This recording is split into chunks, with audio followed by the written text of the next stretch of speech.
All right, so we scheduled these next couple of events and watched a title fight, but the audio was messed up, so I'm not going to keep that footage. Welcome to episode 10. We've been scheduling fights for all of our big guys. We haven't run any of our own fights yet. Fortunately, um, I did sit here and hypothesize essentially extensively about a fight between Fitch and Seals, which has been a running theme the last couple episodes. And I've essentially stated at this point that I'm not going to make that fight until it's for a title. I fully expect Andy Fitch to fight for a title in this episode. That's one of my aims for this episode. I don't know when this middleweight title fight is going to happen. Right here, pretty soon. So either Bill Donnelly or Badu Cody, is going to open up for at least two belts. I'm not sure where the other middleweight belts are and when they're fighting. Usainov is fighting Palacios in March, which is a little longer from now. But listen, Fitch is going to get a title shot in the middleweight division probably within this episode. And we also have work to do for Tony Seals. Steve Irvin is moving pretty quickly up the super middleweight ranks. And Anthony Rios has a fun fight here against experienced veteran in 32-5, Alexis Ruiz. We've definitely booked some fun fights for this event. Fitch versus Shala at the Entertainment and Sports Arena in Washington, D.C. So we've got Fitch versus Shala, Irvin versus Pechmai Bungom, who's got a pretty weird record here, but lots of knockouts, so not afraid to lose, but also not afraid to throw absolute bombs. Cottrell's going to fight Raleigh Tondo, another fighter, another journeyman, with a weak chin. So hopefully he can get a win there in the heavyweight division. Williams just kind of has a gimme here against Jose Villalobos, another veteran with lots of losses, but also lots of wins. Frankie Edwards, the most dangerous man in the promotion, the absolute psychopath, Frankie Edwards, who absolutely does look. Frankie Edwards, I just picture being the spitting image of Frank Mir, just covered in tattoos. Frank Mir, the old UFC veteran from the 2000s, just big, spiky hair, frosted tips, tattoos all over the place. Keenan Droch is still a knockout machine. He's going to try to get a KO on Jorge Steen, who has a very good record despite being honestly not that good. So we'll try to give him a little fraud check. Darius Mitchell going to have an easy one against Fidel Greer. And Ramos against Perez might be a pretty good fight, but Ramos is better than Perez. And Allison versus Dawson is going to start the night off, and hopefully that's an easy win. So the hardest fight here is for sure going to be the main event of Fitch versus Shala, which I don't know if I've looked at. Bashkim Shala may be a champion or a former European champion, but the right column, very impressive. Very good stamina, very good dedication, very good intelligence, very good at all those things you can't teach. And he may provide a frustrating fight if we can't easily damage him, which we probably will be able to easily damage him.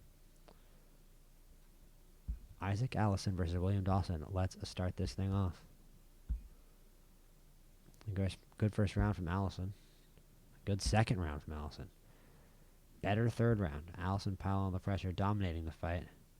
Really nice professional debut here from Isaac Allison in the super welterweight division, our first super welterweight, and that is a KO in our first super welterweight fight for Sir Isaac Allison. A good start to the career.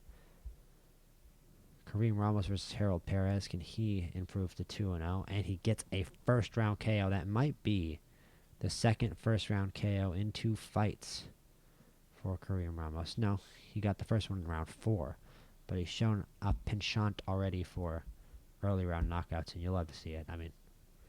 How can you not love to see that? That's exactly what you want. That is literally exactly what you want.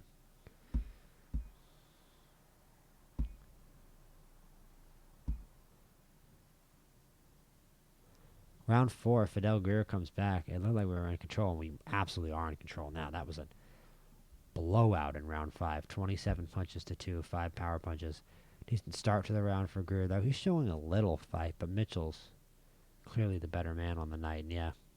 It's a pretty lopsided win there for Mitchell, actually. As to be expected. Can Durocher continue his knockout streak against Steen? Steen does some things well. He doesn't have a good chin, and he doesn't get off the canvas well. Let's tell Durocher to look for the KO. Screw it. It's a little weird at super bantamweight to look for a KO.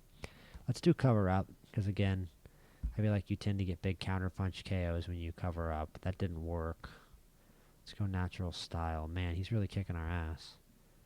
I don't want to stay on cover up. I think we're better than him. Let's just do natural style. Decent round there from Durocher. Let's go to the body, try to wear him down. That really worked. That worked an absolute treat. Durocher really likes to go to the body, I think. Yeah, he's the shorter fighter as well. He's got good punch accuracy and bad defensive skills. That makes a lot of sense. Let's use pile-on pressure with the last of this energy, try to get the finish if we can. We almost get the finish, but not quite. We're empty on energy, and we do get the finish there. It's now 11 KOs and 11 career wins, and Durocher with an impressive finish over an almost 50-fight veteran in Jorge Steen. And the Psycho, Frankie Edwards, against Jair Fonseca. Can Frankie continue his impressive undefeated run that I have often postulated will come to an uneventful end at some point here, because he is not that great of a puncher, and he continues to not be that great of a puncher.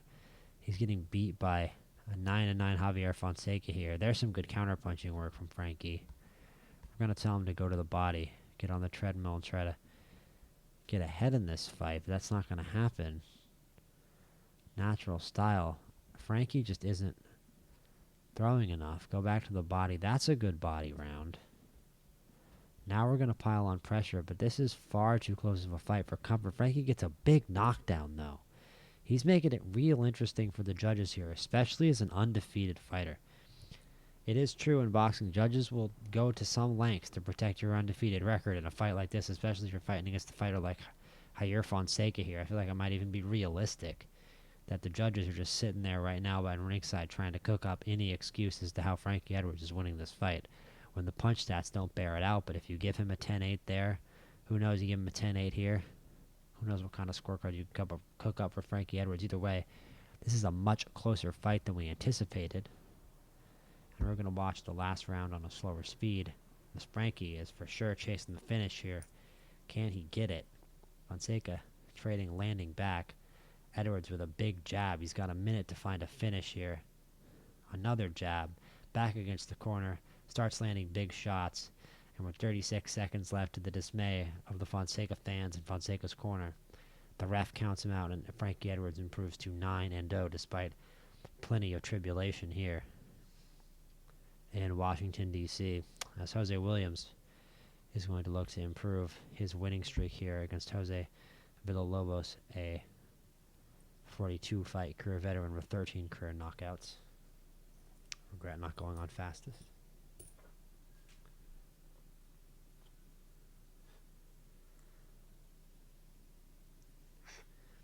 It is crazy how early the sun rises in the summer. It's late May, and not only does the sun realistically truly set around 9 o'clock, and what I mean by that, I live in New York City, so, 40th parallel. The sun goes down at, I would say 7 something, 8 something, but the sky is still a very light blue until 9 p.m., like 9:10 p.m. The sky is still not a very light blue, I don't mean, but not yet black. Still a shade of blue, rather noticeably a shade of blue above absolute pitch darkness, which that is just a wildly late hour. We're not near the equator, we're not near the North Pole. There shouldn't be anything weird going on, but man, it always blows my mind when it comes to the summer how late the sun really does stay up. And what I'm saying, the sun set realistically, it didn't get dark until like 9:30 tonight. It's like 4:30 a.m. right now, and the sun is poking out. I can see like orange on the bottom of the skyline when I look east out my window. there's this hospital across the way out my window, and I just see, the sun coming around to the left and right of it. It's really nuts how long the days are in the summer. I mean, you still got months left until not months left until the days get shorter, but there's still time until the days get shorter as Williams just steps out into the middle of the ring and knocks out Jose Villalobos.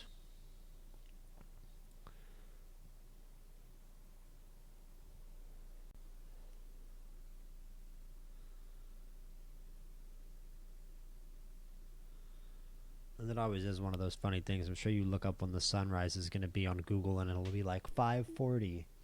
But like, my man, the sky is blue outside. Again, not blue. It's not the middle of the day. Not what you're thinking when you think blue sky, but it's not black. The sun is coming up. I can see it with my own two eyes. It's 4:30 a.m. and the sun is coming up. I remember one time I was a kid in Mexico. I must have been 9 years old, 9 or 10. And my family was driving through Mexico City. And it was the middle of the summer. Maybe around this time of year, actually. Maybe June. And it was 7 a.m. You know what? I take that back. I think it must have been July or August. I think it was July or August. Because the nights would have been a little longer. Because it was the opposite of what's happening right now, where it's 4:30 a.m. and the sun is coming up. It was 7 in the morning, and it was just pitch black. We were driving around Mexico City, like the hills outside of Mexico City, and the sun just would not come up. I remember thinking it was so weird. It was like 5:30 and the sun wasn't up. And we were driving, and I was like, I can't. Why isn't the sun up? Like, the sun should be coming up any minute now. And then by 6 a.m., it was still just pitch black. And I was like, where is the sun? I asked my dad, like, when is the sun coming up? I was like, oh, it should come up soon. And I, like, phase out. I go back to sleep, probably. I wake up 45 minutes later. And, before we were at, like, this, side place with, like, whatever, like, restaurants, houses. You couldn't see, any sort of larger idea of where we were. And when I woke up about 45 minutes later, you could see Mexico City spread out in front of us. We were on like sort of a road on top of a mountain with this big vista of Mexico City, and I swear to you, it was still pitch black, and I couldn't see the sun anywhere. And it's like, it really is just funny how geography works that way, Mexico City being so much closer to the equator. Maybe I was wrong about what time of year it was. Maybe I'm misremembering. Maybe it was around Christmas. That would make a lot more sense with the sun coming up really, really late. That's probably what I'm misremembering. Because I said it was around this time and then August. It was such a long time ago that I truly, you guys caught me. I can't remember what time of year it was. Now that I really think about it, it may have been a case of us spending Christmas down there. And it was December. For it to be 7 a.m. and the sun not to even come up at all. I'm going to stop wasting your guys' time with this story. And we're going to watch Ricardo Cottrell, another heavyweight round, on fast as he's getting beat up by Raleigh Tondo here, who did not come to play, the Montreal man. Huge round. Cottrell is just doing nothing. He is just standing there and letting us beat him up. He was lulled to sleep by that long diatribe I went on about the sun coming up. And now we're going to have to cover up for this round just to stay alive in the fight. And it's a big round from Cottrell. Wins the round but takes damage. The damage we took in that second round by not throwing any punches still really affecting us. I'm going to jab and move here.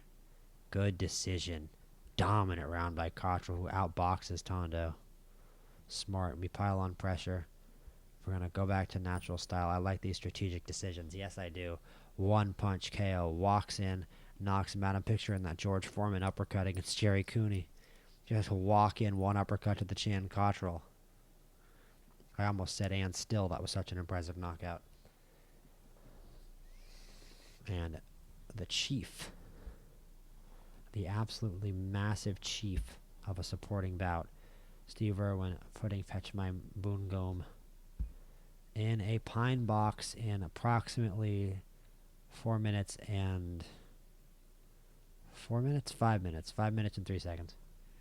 You know what? Good job. Good job, Boon Gome. The main event of the evening, Fitch versus Shala. Will this be as much of a walkover as pretty much every other fight of this entire card? Let's find out. If Fitch loses this fight, there are significant consequences. This is a fighter with real championship aspirations. He's significantly undersized compared to Shala, but it's a good start to the first round. A really good start. Shala taking heavy damage here. It gets back into the round landing combinations, but Fitch is still landing with such power. Big power shots from Fitch. Impressive work from Fitch in the first round.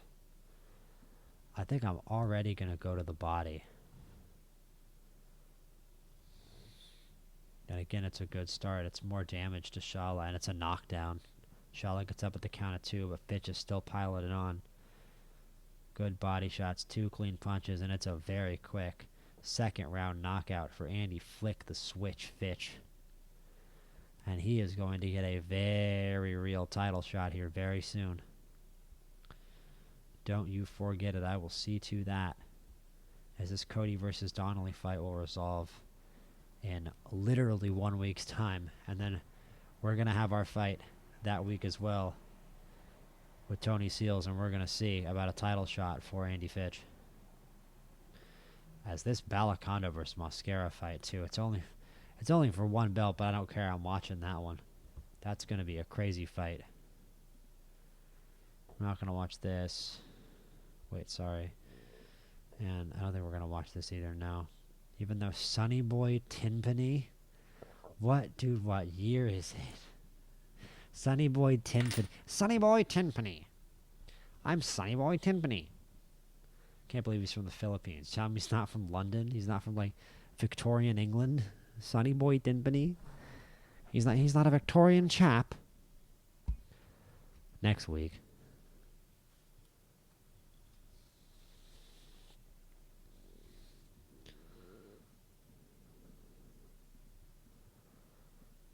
And before we start what I'm sure is going to be another crazy week in the game, I would just like to point out that our home gym, our first gym, has a combined record of a 162, 17, and 7.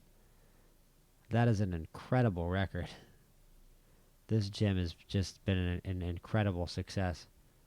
So many of these fighters have done so many incredible things. Look at them all. Like, they're really... Irwin Fitch is probably the worst fighter here. That's really saying something. Gabriel McCreary might be the worst fighter here. So stacked. So many talented fighters. So much talent in this gym right now. Very, very exciting times.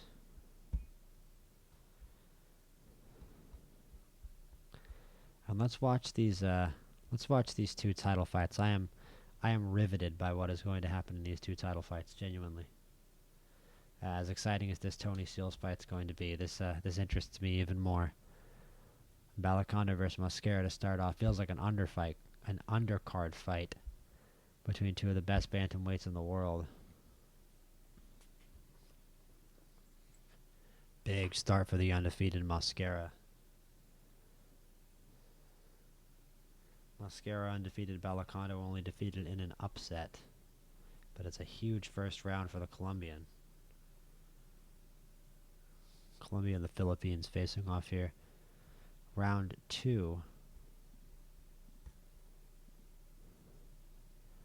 And Mosquera is in control of this fight so far. He looks like he wants to keep his undefeated record, and he will. Ricky Balakondo with a really disappointing effort. Didn't look like he belonged in there with Mosquera. One of the more impressive performances of Mosquera's career, and he remains undefeated.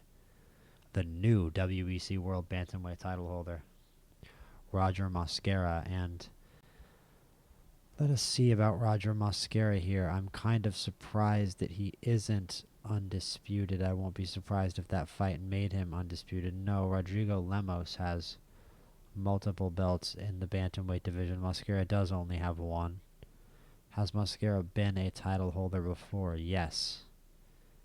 Oh, I see. He moved up from Superfly to Bantam. Okay. Fair. Fair. Okay. So Cody versus Donnelly. This is the one that we're really interested in. The winner of this gets Andy Fitch in our first title fight. So there is an absolute ton riding on this, and we're going to watch it on fast. Absolutely, no doubt. We've watched both of these guys fight before.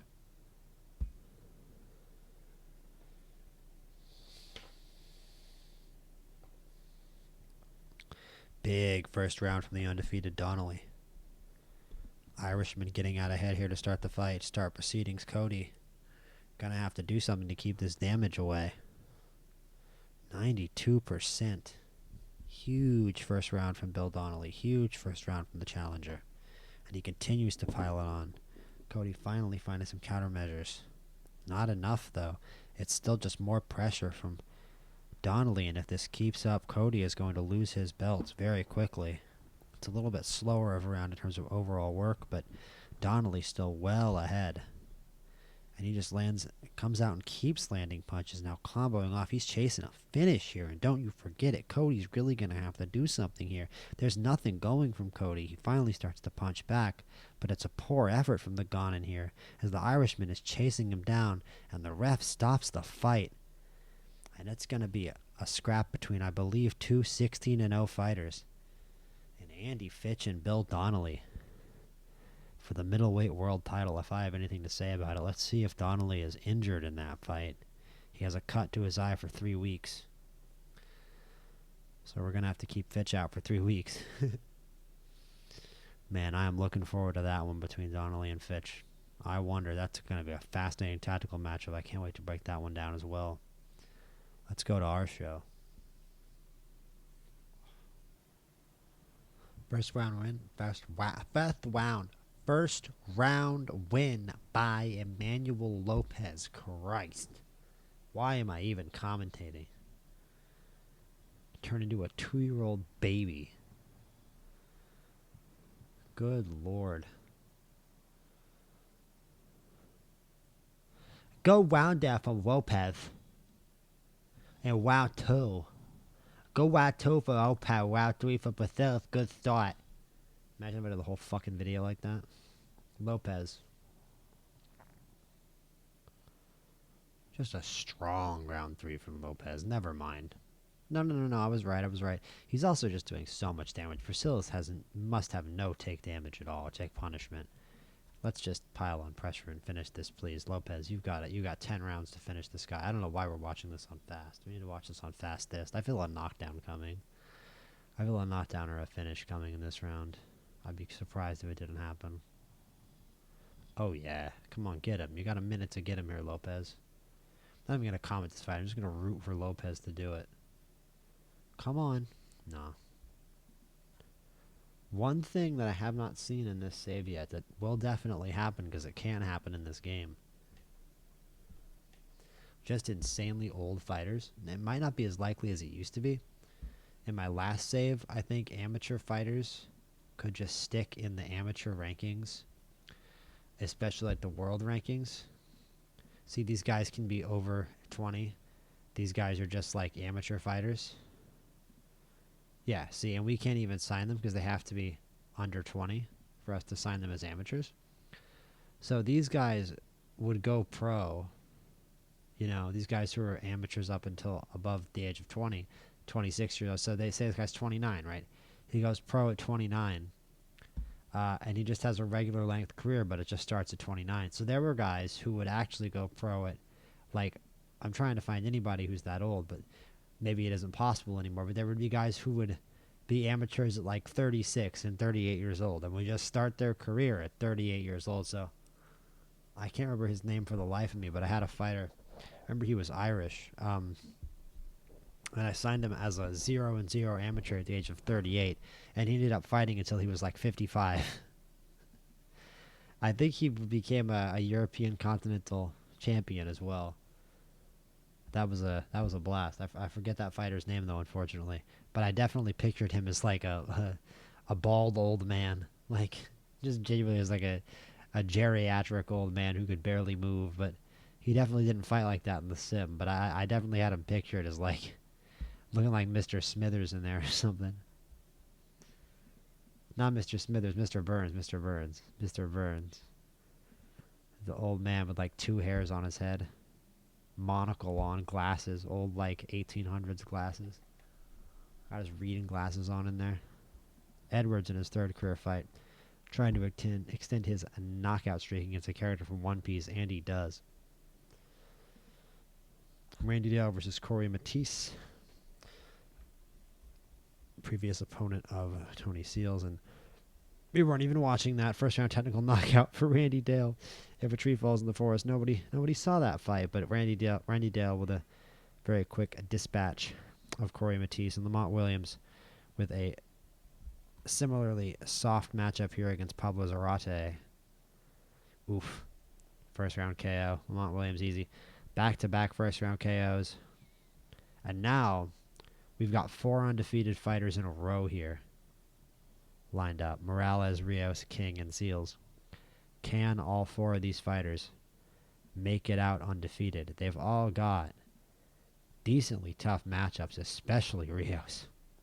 Rios probably actually has the toughest matchup of them all. Gabby Racquet is a world-ranked middleweight, but Seals has him beat, I think. Not Silva versus King. Ruiz versus Rios is a very, very real fight, and Alexis Ruiz is a very, very real cruiserweight contender. 25-year-old southpaw at 32-5. He's lost a little bit in the sim, though. His record is, I think all 5 losses actually are in the sim. So he was undefeated before the sim. So maybe he isn't that good, but we'll see. We will see. Maybe Rios will take care of him.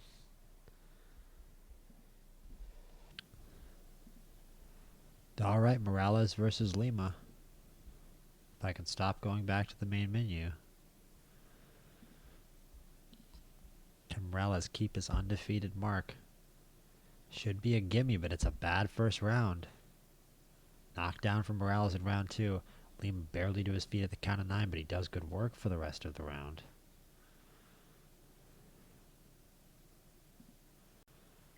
And it's a 1-punch KO for Morales in round 3 to, in fact, keep his undefeated mark. Morales improves to 9-0, and now we have 3 more fighters here trying to keep themselves undefeated.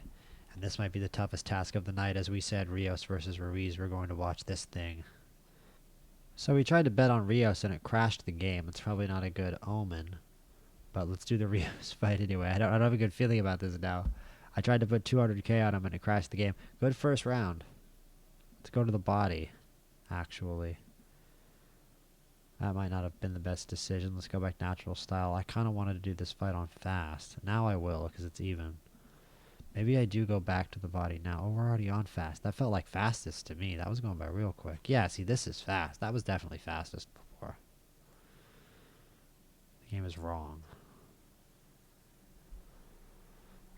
And Rios taking a lot of damage here.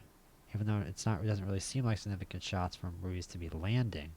But it's a Ruiz round. And Rios isn't landing power shots here in this fight. He's lost the last 3 rounds. Not sure what to do. I think we're going to stick on natural style for 1 more round.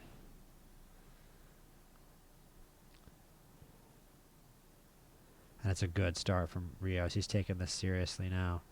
Rios landing multiple shots, big power punches, but he's still taking the worst damage. Ruiz is now taking damage there. Rios with 4 big power punches. Ruiz comboing back now. Finally to land something in the round, but Ruiz is the more damaged fighter. An action-packed round now, the best round of the fight so far, and it goes to Mr. Anthony Rios. Good start to the round for Alexis Ruiz. 9 straight punches, more big combos from Ruiz. Rios not landing anything after a really successful round 5. Rios especially taking round 6 off, has not thrown a punch, but he also hasn't taken any significant damage. But it's a really clear round for Rios, and you have to hope, for Ruiz, and you have to hope if you're Rios that round does not score 10-8. To be honest, I almost want to hit pile-on pressure.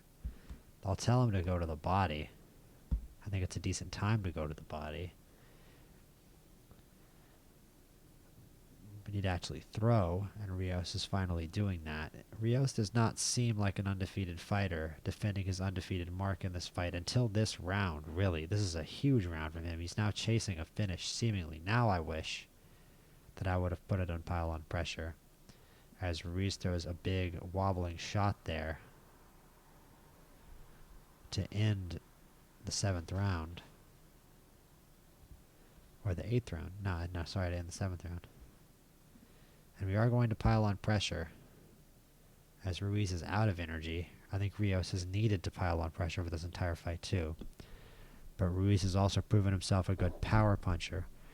And Rios still not throwing any power punches at all. Ruiz with great opportunities to counter punch, but it is Rios who comes through to eventually find that beautiful finish here in round 8. And Rios improves to 15-0. We only have 2 more fighters here to keep their undefeated record. It's a matchup of 2 high-quality prospects here, Angel King versus Carlos Silva, and we are going to start this one on fastest. More of a big promotion for Angel King, but that's not a good start. 89% damage, a big first round for Carlos Silva, and it's more of our fighters not being the guys throwing the power punches, which I don't like, but 2 cover-up rounds actually work very well for Angel King as a counterpuncher against a counterpuncher, it seems like here. So an interesting tactical matchup. As you see, it really is 2 natural counterpunchers, 2 aggressive and accurate fighters. But Angel King with the far better ring IQ. I just don't really like the idea of going on jab and move against a guy who can definitely also jab and move. Cover up actually seems pretty safe. We do lose that round though. We'll go back to natural style. Is King about to lose his undefeated record? Yes. Wow. A crazy round 8. And it is the end of Angel King's undefeated run. That 7 takes punishment eventually. Finally falters to a fighter with 17 punch accuracy. And we in fact cannot keep all 4 of our fighters undefeated. We probably should have watched that round on fast to keep better track of it. But you can see here what happened in the fight. I mean, it's again, our fighters not throwing power punches. It's the 16 power punches from Carlos Silva where we really won that round. We got a knockdown. It was a flash knockdown. Silva got right back up. But we should have done more damage in that round, but we didn't. We already had too much damage accumulated, and Silva started throwing combos back after getting up off the deck and finished King. The ref has to step in, and Angel King's undefeated record is no more. And we have a fight between Seals and Racquet that after that, punch accuracy and aggression, we see from Racquet, we have to start wondering if he's capable of similar counterpunching feats to Seals here in this 10-round middleweight bout. That could very well see Tony Seals step up to a similar championship level as Andy Fitch. Some of the underground boxing diehards, those real MC Promotions hipsters, probably think Tony Seals deserves that title shot more than Andy Fitch. He may be even a better fighter than Andy Fitch, and it could very well be that if Andy Fitch does win a belt, which is a big if, that Tony Seals would be his first title defense, or maybe even his first fight after a loss in a title bout. We shall, in fact, see. But Gabby Racquet, with that punch accuracy and that aggression, is every bit capable of throwing a wrench in those plans. That 2 takes punishment, though, and 11 defense probably doesn't bode well, but we're going to stick it on natural style. And this could be over in 1 round with that takes punishment. Very close. We're just going to put it on pile-on pressure. And if he counterpunches us, he counterpunches us. He did counterpunch us, but only 3 times. And that's a very easy, very dominant win there for Mr. Tony Seals. You cannot be discouraged by that. You can be discouraged by the Angel King result. And it's a good question of who our best featherweight contender is now between him and Lamont Williams. I would say it's still Angel King. He has more upside and he's younger. We are going to give him a new contract. He doesn't want to get a new contract after that loss. I mean, it's your fault you lost that fight. But okay, buddy. It's your fault you lost that fight, but okay. And we don't have any title fights for a couple of weeks. which is good. We need to keep an eye here on the middleweight title situation with Bill Donnelly here and his eye injury, because we're going to just be sitting here and waiting with Andy Fitch to see if that title fight does in fact open up. And I think that should open up at the same exact time these other title fights happen. So it'll all just go down at once. I see. No, that is also on the 13th. That's in 1 week, actually. So we'll have 2 title fights here. And then we can schedule the title fight with Fitch if we can.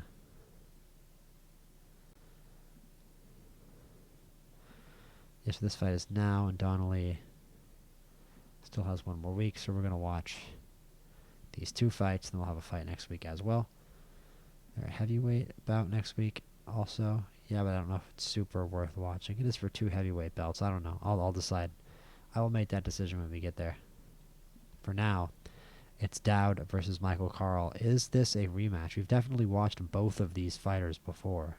It's not a rematch when Michael Carl moved up from super light, where he was a 3-belt title holder, to just being a non-champion at welterweight, which I think shows you how much more of a glamorous division and a popular division welterweight is, that he was willing to move up.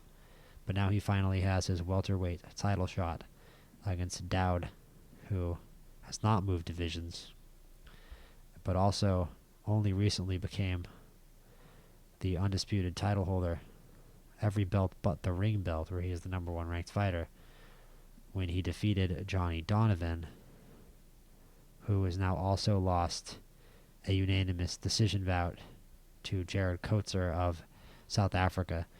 This welterweight division is, and will probably always be, incredibly competitive, just as it is in real life, but I found that it's even more competitive in these games. I remember in my last save it was probably the very best division, maybe next to heavyweight.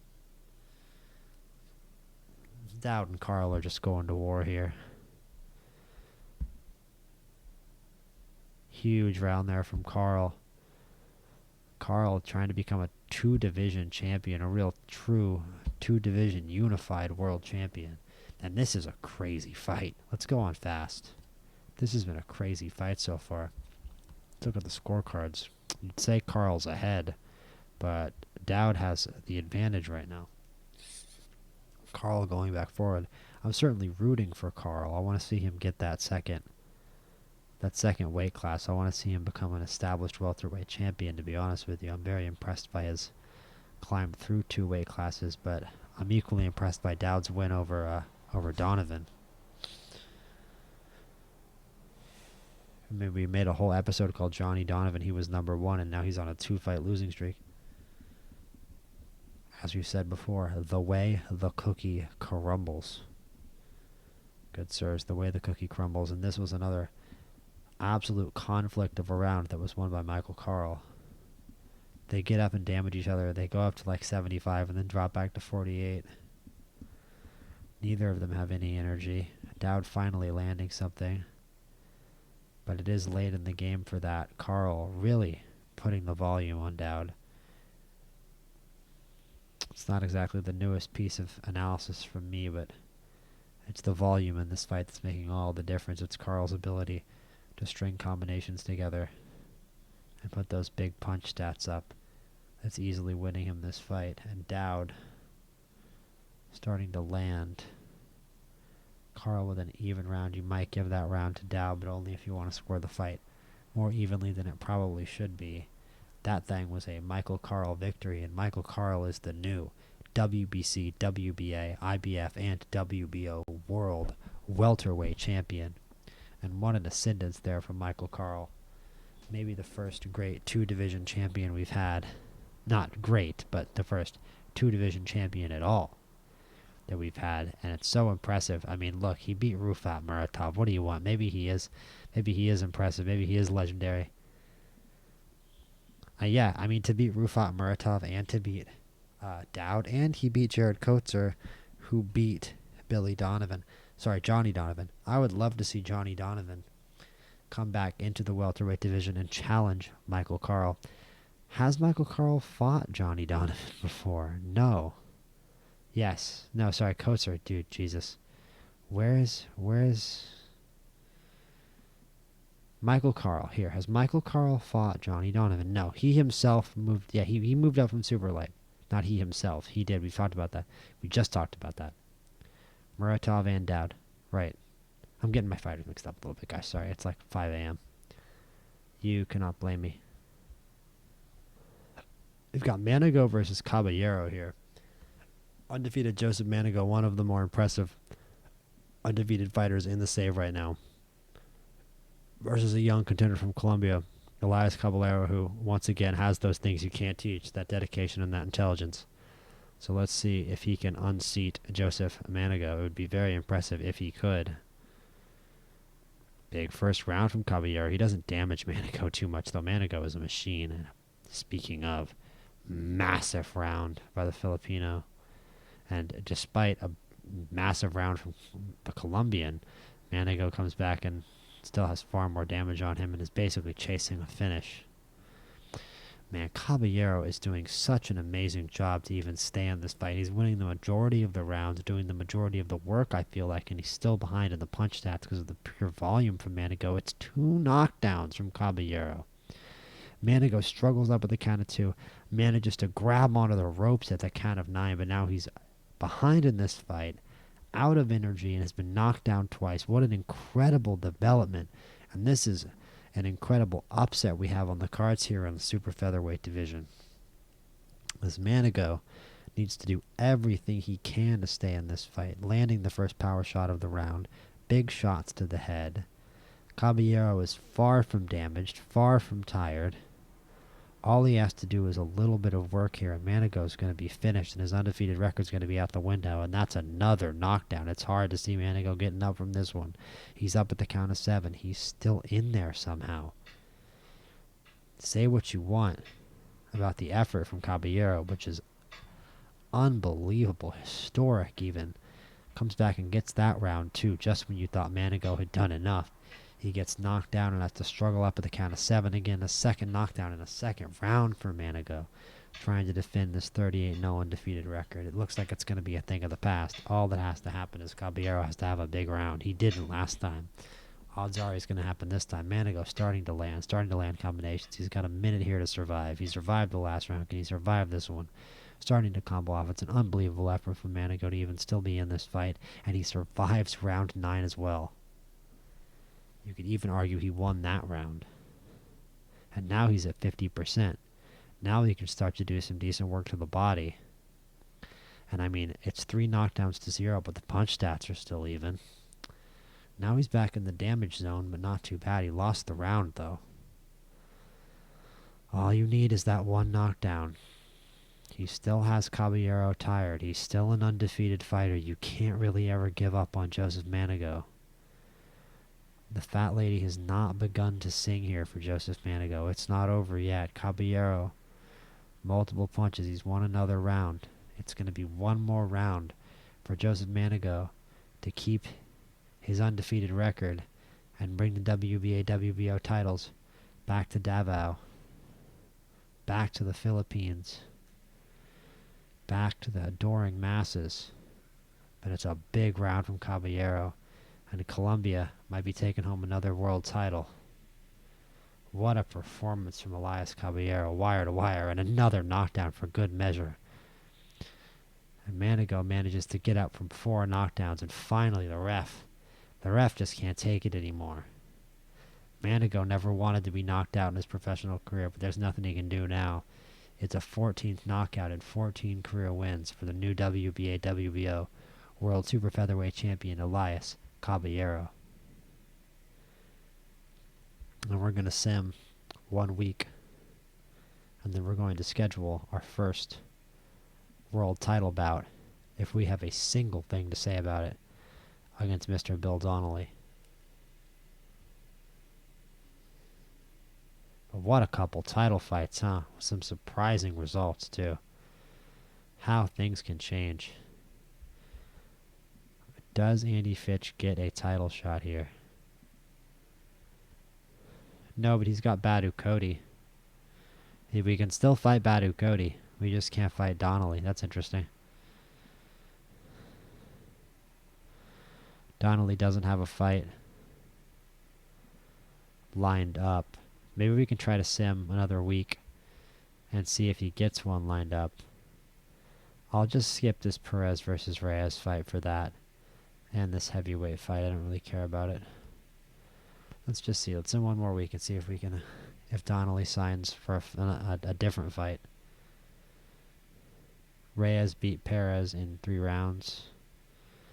Interesting. This is a huge fight right here. Valera versus Gomez. That's a gigantic fight in about a month's time, fortunately for us. Andy Fitch. There's the Bill Donnelly fight. All right, cool. So we can make it. So I'm going to go to bed, and when I wake up, I'm going to schedule that fight. But you guys aren't going to know that. You guys are going to see that in about 0 seconds. So, hey, guys. So unfortunately, we scheduled Andy Fitch's title fight here against Bill Donnelly at a Dignity Health Sports Park. Let's see. Where's the event? But the footage was messed up.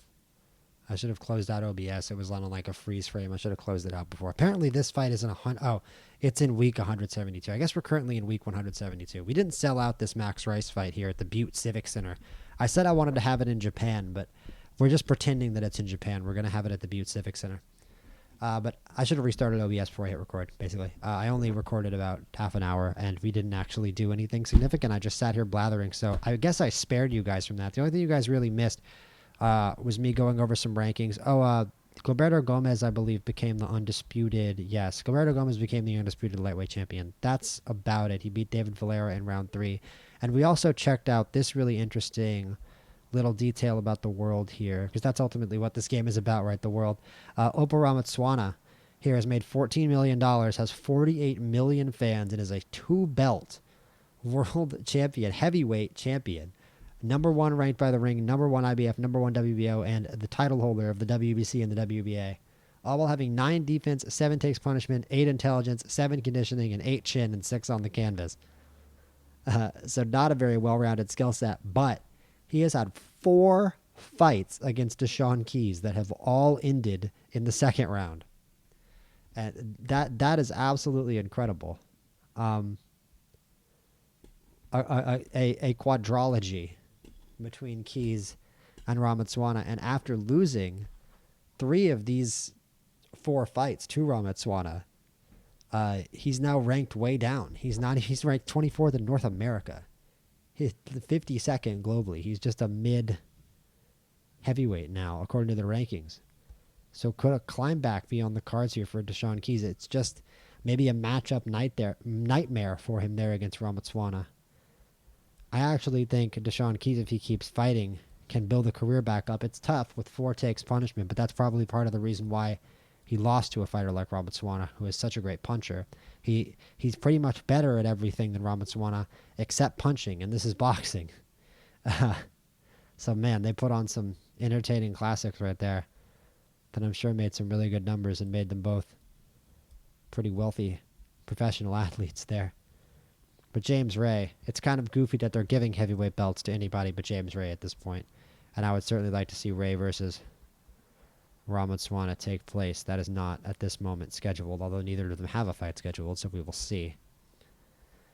Anyway, on a goofy note, this Fitch versus Donnelly fight that I promised to book, that I'm sure you're all waiting to hear about, that I have been now stringing you along for, there's 13 fights on the card. Now, we made money. I think if I would have kept it under 10 over 6, I think that's the number for it to be a pay-per-view. I think that me putting 13 fights on it made it free to web, and we would have made even more money.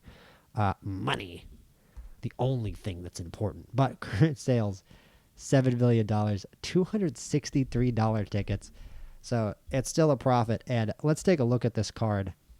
We're about to have this other card here, Rice versus Tsutsumoto. That will be fun. We can do that in a minute. But I want to look at this card that I booked because I, again, sat there blathering instead of actually talking about this Fitch versus Donnelly fight. I'm not really favoring Fitch in this fight at all. I am kind of preparing myself for Fitch's first professional loss. I haven't thought too much about the fight tactically. I just think he's at a big disadvantage. I think Donnelly is a better fighter. But, I mean, do you guys see what I'm seeing here? Does that say Tony Seals versus Badu Cody? Yep. Makes sense, right? It happens in real boxing.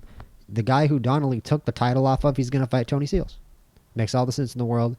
This is also an even fight. I am very prepared to exit this building, to enter this building with 2 undefeated high-ranked young middleweights and leave with 0 high-ranked young middleweights.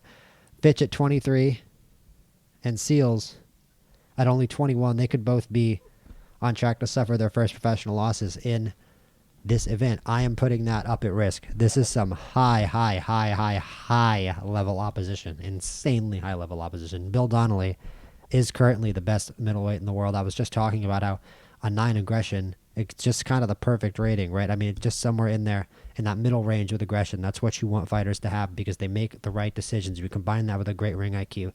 But his intelligence isn't even bad. 14 isn't even bad. And that 8 takes punishment is really the worst thing. And hopefully we can exploit that with some good old pressure fighting. I think that will be the strategy. You've got to just take advantage of that takes punishment before. And yeah, I mean, it makes sense. I think we're just going to pressure him and see what happens, right? Now that I'm looking at it, we've got aggression, we've got punch accuracy, we take punishment better than he does, and that makes up, hopefully that makes up for the stamina. We just have to do the damage. And Tony Seals versus Cody is just going to be fireworks, man. Tony Seals is a better puncher, he's a more accurate puncher, and hopefully that wins the day. Tony Seals is a very dangerous fighter, and Badu Cody doesn't take punishment that well. But hopefully we don't get counterpunched, because he's got that ring IQ, those defensive skills. He's for sure probably a dangerous counterpuncher. Irvin versus Artur Trogianov. There were 3 insanely dangerous Eastern European fighters here Irvin could have fought, and I picked this guy because he was the least insane. There was this insane, just crazy Ukrainian dude, I think named Vladimir or something, that we could have fought, who I was just, I'm okay. I'm okay. I'm taking enough risks on this card. Cottrell versus Cantillo is a fun one. Cantillo's a big power puncher. Hopefully Cottrell doesn't lose that one, but he could. And a guy with 18 losses, but you know what? He's respected within the division, Jack Cantillo. He's got that big power in his hands. People know who he is. He's got 18 losses, though. Williams versus Buddy Guild. Gotta love Buddy Guild. Gotta love him, Buddy Guild on the card. Let's get through these because there's 13 fights on this card. And apparently the bottom one is going to be 136 rounds, so I hope it doesn't crash the game. I think you can run into glitches, though, when you schedule too many fights. I don't even know if it's not a glitch that there are this many fights on the card. It could be. The game could have just let me keep scheduling fights when it shouldn't have. Where were we? I believe we were at Frankie Edwards versus Hussein. I can't pronounce that, sorry. Frankie Edwards versus Hussein Trulaire. Jesus. Trulaire, maybe. Yeah, Hussein Trulaire. That's probably it. I have Edwards down as an utter psychopath. That's my scouting report on him. I have him imagined in my head as just like a UFC fighter from like the 2000s covered in tattoos. Like, I don't know if this guy's going to be able to handle it. McCreary versus Sosa. McCreary needs to just keep winning. Ramos versus this guy with the crazy name, who I signed because he's got a crazy name. Edwards versus that guy. Lopez. That might be a tough one. Lopez. Fitch versus Steven Green. He did another veteran on Fitch's resume. Allison versus Andre Ziegler. And then King versus Mahan, which hopefully is not a glitch fight. It says 136 rounds. So hopefully it doesn't go that long. Hopefully it doesn't go that long. But it's 13 fights. That's a lot of fights.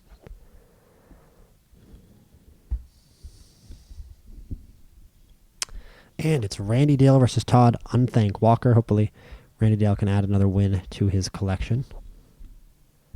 Good first round for Dale. So we're finally fighting in this episode. And there's a knockdown for Dale in round 5. And he gets the finish. Sorry, knockdown was in round 4. He gets the finish in round 5. It was a flash knockdown. Walker got up at 1. But that was a very one-sided win for Randy Dale, as we expect. Lamont Williams, can he get a lopsided win over Carlos Silva? Let us see. Still a little more dangerous of an opposition. But it's a lot of damage in round 1 from Lamont Williams. He's doing good work so far. We're going to pile on pressure here for Williams. We're getting to the good fights pretty early on this card. Let's go natural style here in round number 4. Big round there for Silva. Better round for Williams. Extremely good round for Williams there. We're going to chase the win. Pile on that pressure. Can we get him out of there? No, we're going to try for one more round, and we get it done there. And in round 8, it's Lamont Williams with his 10th career professional victory over a decent challenge in Carlos Silva. So we remain impressed by Lamont Williams. Now it's Darius Mitchell versus Jesus Alberto Rosales. And this seems to be a one-sided bout for Mitchell. And in 4 punches, he gets it done. 47 seconds into the very first round, Darius Mitchell, first round, knockout. Not even a TKO. Knocked him out cold. Brutal. And now it's David Flores versus Emmanuel Gonzalez. The main event of the evening. Is the main event of the evening? No. Co-main event. Sorry. And let's see if Flores doesn't get KO'd. Gonzalez, I fully expect him to come out with the bigger shots. But we are the more talented fighter for sure. Some good shots at the end of the round there from Gonzalez. I don't really tend to like chasing the fight in a situation like this in a heavyweight bout. So I'm just going to sort of stay off the pile-on pressure and let him use his energy. Hopefully he doesn't land anything huge. We get a knockdown there. I'm going to go and cover up. I don't like being damaged at all here.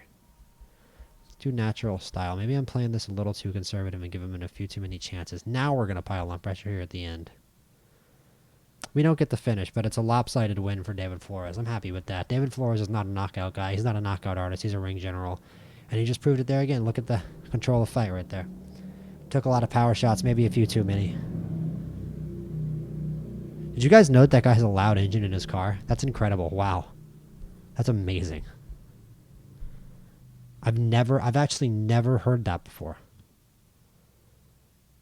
I never considered that that guy could actually have a really fucking loud engine in his goddamn car. I never knew it.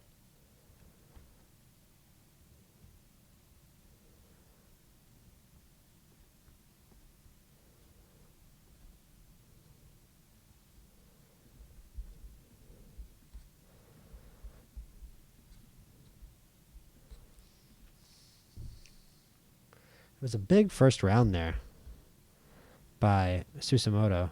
Is it Tsutsumoto? Tsutsumoto. This is a crazy fight. They are absolutely going at each other. Max Rice finishes it. Man, I mean, what's not to love about Max Rice? That was an absolute slugfest. He was like, no, you know what? I'm just going to back you up against the ropes and start battering you, and if you want to fight back, you can try. Look at that. Look at that control of round. Just stuck him up against the ropes, started landing bombs. Absolutely fearless against an incredibly talented fighter here, but he saw that takes punishment. He took advantage of it. And that's what we're going to try to do in this upcoming title fight.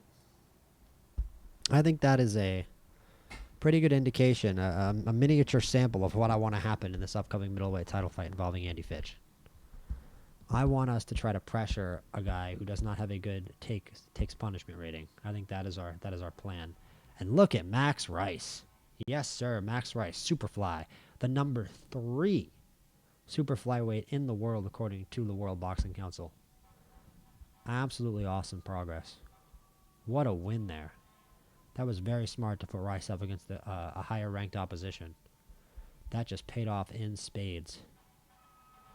Hiroki Kawabata versus Luis Rodriguez is a fun little lightweight title. Man, it is noisy outside, bro. Can you tell I live in New York City?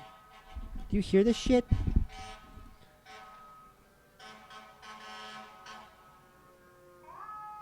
Bro, it is all going down. They're like busting a meth lab. There's 2 buildings on fire. Half the population of the Bronx is coming down into Manhattan on the whatever that bridge is called. Is it called the Harlem River Bridge? The Harlem River Bridge. I live in Inwood. The Harlem River Bridge. It's called Party in Manhattan. Bass bumping. And 3 fire trucks going by.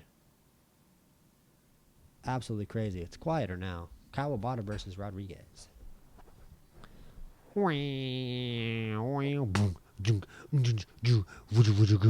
just love noise. It's not even white noise. It's just noise. It's just random noise. It's not white noise. It's not gray noise. It's not any kind of noise that can come from any kind of noise generation machine. It is the natural noise of human life. This is the sound of progress.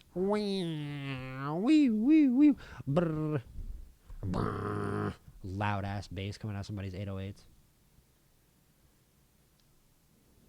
In New York. There are quiet parts of New York, though. There are plenty of quiet parts of New York. I used to live in a quiet street. Used to. And I'm sure I will again one day. I am sure I will again one day. Rodriguez versus Kawabata. Kawabata just banging on Rodriguez. Kawabata is just thumping Rodriguez today. Rodriguez Came into this fight with an undefeated record, but Kawabata is a former champion, and he is showing it. He wants his belts back badly. Rodriguez finally standing on his shield a little bit. It's still the Kawabata round, which has got to be crazy discouraging for Rodriguez. They're both at equal damage in round 4. It's a lot of damage for a flyweight fight. Not a lot of power punches, but a lot of damage. Sort of a medium amount of punches thrown as well. But that's a big Rodriguez round. He threw a lot in that round. He provided volume in that round. He's providing volume in this round as well. He's trying to crawl back into this fight when Kawabata was showing a determined effort at the beginning. Kawabata still feels a little in control here. It feels like he's just letting Rodriguez get a little something off. Maybe he's just taking a break.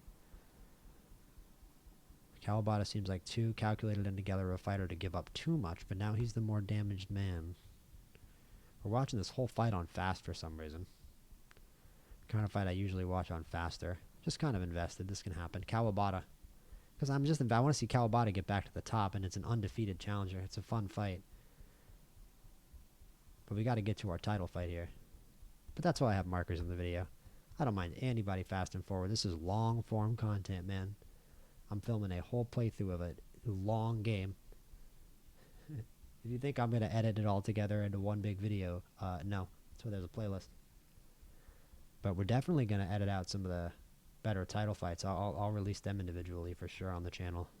No problem at all. If there's like an absolutely classic title fight involving one of our fighters. It would really take something for me to think about a fight that doesn't involve one of our fighters putting that on the channel. I don't really think I'd do that.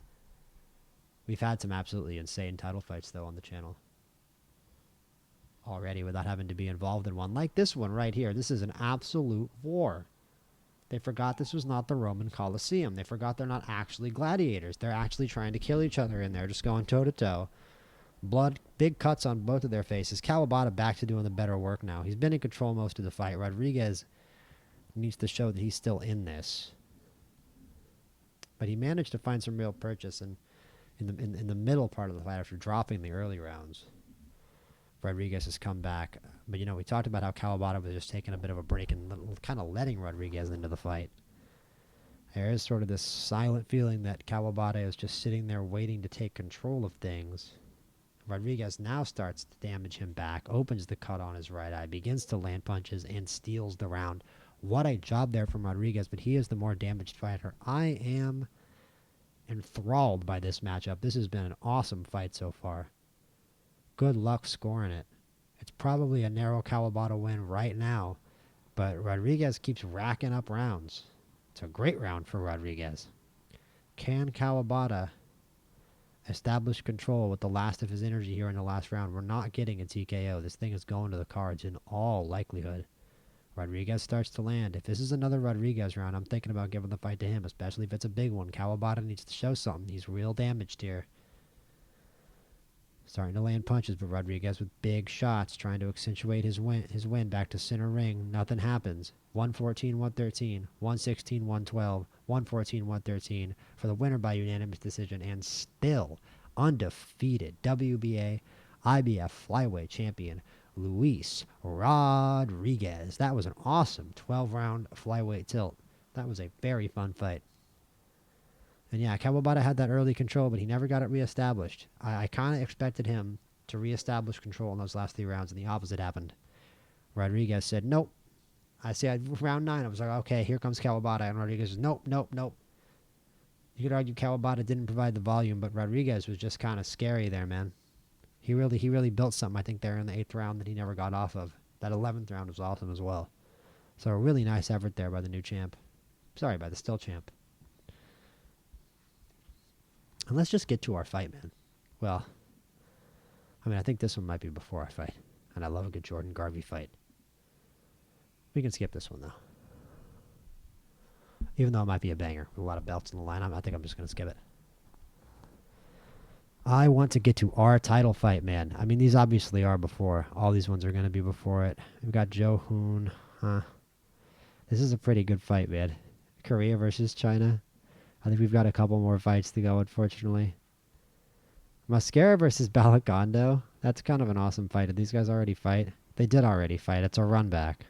I think we're going to skip this one, too. We already watched these two go at it. And again, Fitch versus Donnelly. Come on, I want to get to our title fight. We got to get to it. We got to get to the freaking title fight.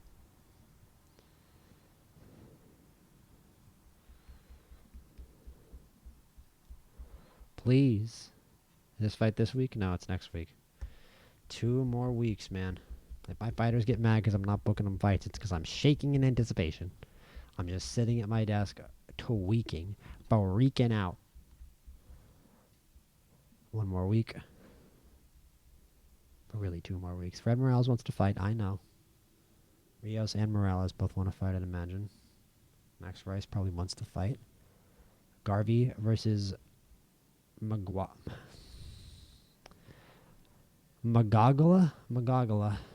Garvey versus Magagala. Alright, round 1. Come on, Garvey. I'm a big Jordan Garvey guy. Bad round. Big round for Magagala. Good second round for Garvey. How many times have we said that? Good third round for Garvey. Good 4th round for Garvey. He's taking control of this fight now. More of an even round. Magagala comes back and gets that one. Probably his only second round of the fight. Garvey reestablishing. Garvey with more energy, but Magagala doing a really good job fighting with absolutely no energy there. Will Garvey start to press and gain control? Oh, it certainly seems like it as he had stopped this fight here in round 10. Jordan Garvey. And still undisputed super bantamweight champion of the world. And boys, none of these other title fights will ever matter to me as much as this 13-fight marathon we have on the horizon that at this point I am half tempted to make its entire own episode. Oh wow, Blank decided to retire as an amateur. That's tragic. That's so horrible. Maybe we had an amateur fighter we needed to sign who just said, oh, that probably is what happened. Did one of our amateurs retire? That could be it. None of the amateurs we have signed, though, are eligible to turn pro, and I'm not sure if it was anybody I'm really excited about. I'm really excited about Rigoberto Grant, Gervonta Williams. Rico Hartman's huge for a middleweight. Like we need any more awesome middleweights. We have enough awesome middleweights. Speaking of awesome middleweights, let's go. Dignity Health Sports Park. The gleaming beacon of Western civilization. The greatest arena of our people, our time, and our culture. Dignity Health Sports Park.